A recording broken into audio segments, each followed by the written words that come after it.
Come, Holy Spirit, and kindle the fire that is in us. Take our lips and speak through them. Take our hearts and see through them. Take our souls and set them on fire. Amen. Amen.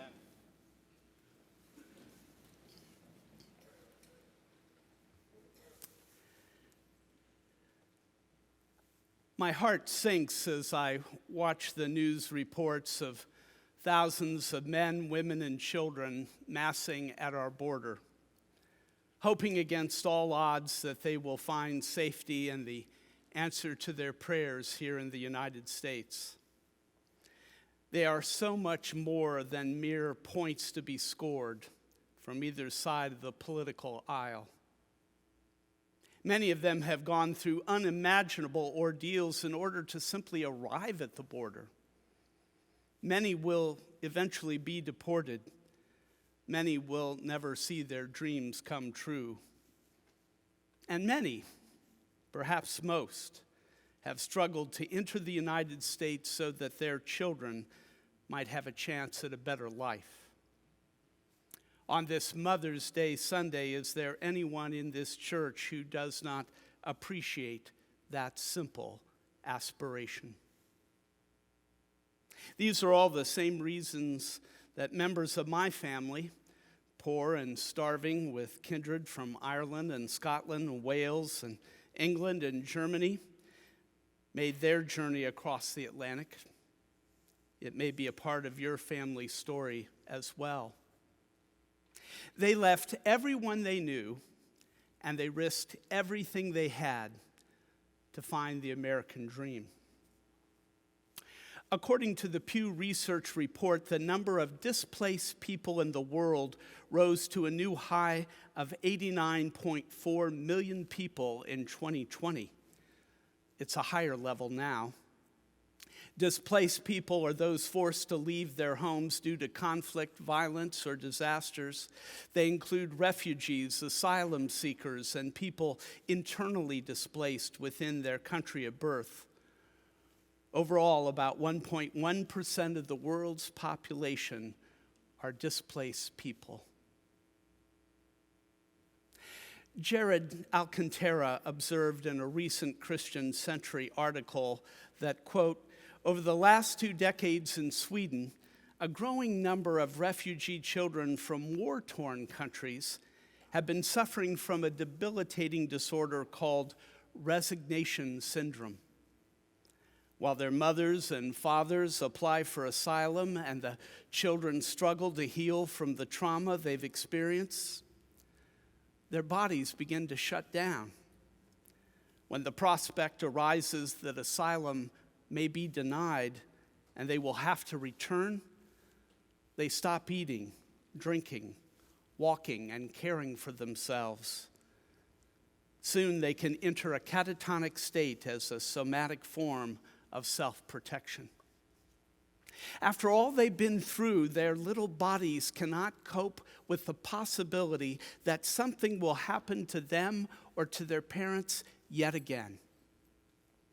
The road to healing requires prolonged exposure to security, predictability, stability. Sometimes it takes 3 months, and other times it takes years.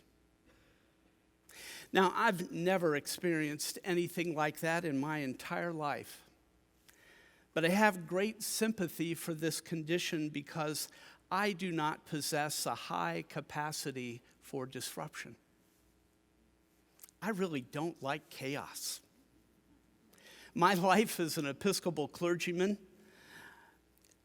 requires me to make moves, and yet I don't move particularly well. I don't transition easily. And as a part of this vocation, I move from one end of the country to the other. Now, I realize that a domestic move is not an escape from a war-torn country, but it presents its own challenges. From Ohio to Chicago and back to Ohio, from Ohio to San Francisco, from San Francisco to Washington, D.C., from Washington, D.C. to California, from California to Boston, from Boston to Dallas, from Dallas to Kansas, from Kansas to New York. And every single time we have moved, I've experienced a benign form of resignation syndrome. I don't know what to do. I'm overwhelmed. I can't function. I don't really know where to begin. I don't know what needs to go, what needs to stay. I become easily distracted by minor tasks like organizing the rubber bands in the junk drawer by color, which I've been informed is not actually essential to the primary task at hand. I become some form of lost. I'm not proud of it, but there it is, an unattractive piece of who I am. I just don't transition well. I can only imagine what would happen if I were to be forced to give up everything and move with nothing but the clothes on my back into a very uncertain future. God only knows what happens to us when our souls are shaken. Look at what the pandemic has done to the state of mental health in our country, a country with vast resources. When Jesus said, "Little children, I am with you only a little longer," you can feel the fear and the anxiety and the uncertainty building up in the disciples.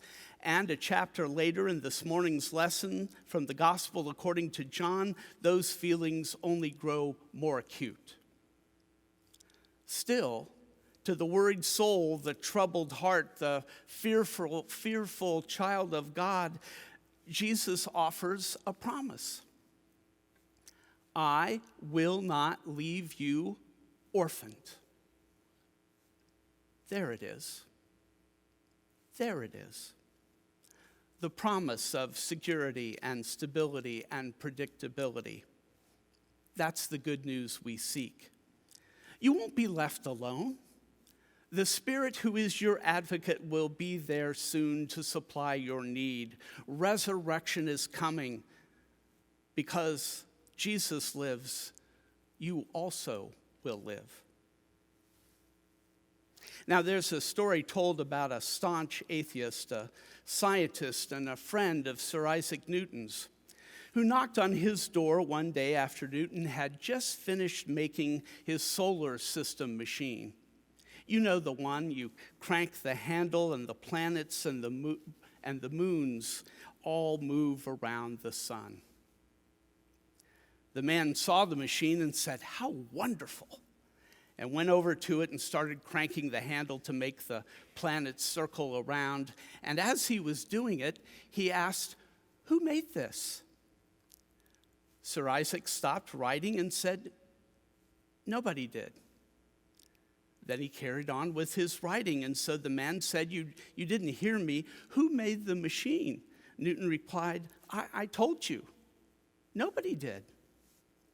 He stopped cranking and turned to Isaac. "Now listen, Isaac, this marvelous machine must have been made by someone. Don't keep saying that nobody made it." At which point, Isaac Newton stopped writing and got up and looked him squarely in the eye and said, "Now isn't it amazing? I tell you that nobody made a simple toy like this, and you don't believe me. And yet you gaze out into the solar system, that intricate, marvelous machine that is all around you, and you dare say to me that no one made it. I don't believe you." Now, Isaac Newton's science was always closely related to his theology, and in the foreword of his groundbreaking book, Principia, he stated that its primary purpose was to establish the existence of God. Like the Athenians Paul was preaching to, we're all trying to understand precisely just what kind of God we're following. We may not be nearly so learned as Sir Isaac Newton, but we're all trying to explain to those around us why we cling to this holy hope. We're trying to help those who wonder why in the world we hold such ancient, such antiquated beliefs.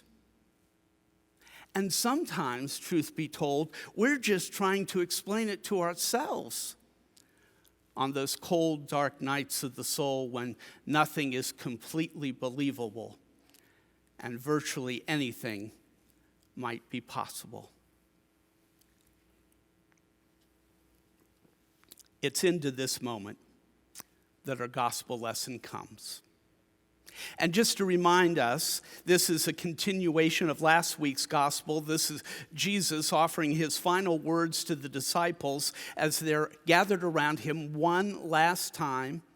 The anxiety in the room must have been palpable when Jesus told them all, "I am with you only a little longer."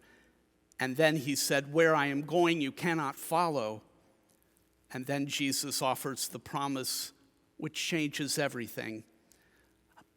"I will ask the Father, and he will give you another advocate to be with you forever." Jesus is telling us that there is this Spirit, this Holy Spirit. He says, "This is the Spirit of truth, whom the world cannot receive because it neither sees God nor knows God. You know God because he abides with you and he will be in you."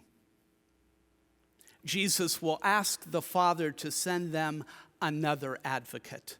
The Greek word used here is parakletos, which can be translated as one who is called alongside.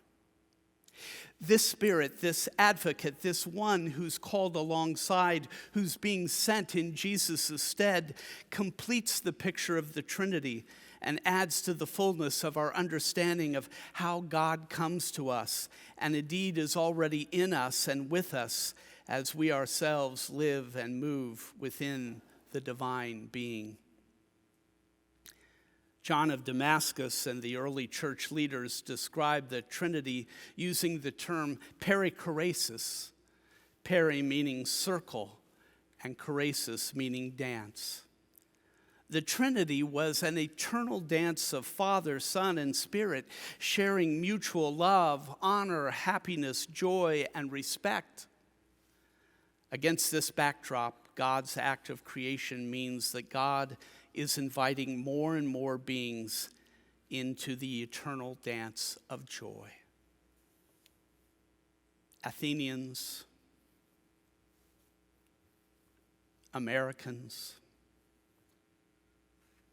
Ethiopians, Ecuadorians. And what role does sin play in this metaphor? Sin means that people are stepping out of the dance, corrupting its beauty and its rhythm, crashing and tackling and stomping on feet instead of moving with grace and rhythm and reverence. Then in Jesus, God enters creation to restore the rhythm and the beauty once again. This dance is our invitation to enter and thrive, grow within, and invite others to embrace. I prefer the invitation to the beautiful, hope-filled dance as opposed to the call into chaos or despair. I prefer the simple assurance of an advocate who walks alongside me and never leaves me or anyone else abandoned at the borders of their lives. I prefer the God who is both mother and father to each of us, the one who loves us all as if we were God's only begotten child. I prefer the God who models a compassion for all people, of every race and nation, of every condition, to everyone, everywhere.